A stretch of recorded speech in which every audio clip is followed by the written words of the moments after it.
为确保列车安全可靠运行，穿行寒冷和地震地区的高速铁路必须重视防雪、防震问题。在列车头部安装离雪机，排除轨道上的积雪，或采用可在钢轨下储存降雪的高架构造。可用设置于轨道沿线的洒水器喷洒温水融雪，还可设置工业电视和积雪深度测候仪等设备监视雪情变化。除对建筑物设计时已考虑抗震因素外，还可在轨道沿线设置地震仪，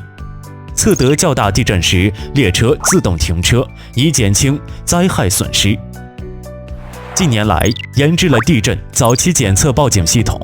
该系统在测得地震出动后，能立即推测地震参数、震源、震级，判断地震危险度等情况，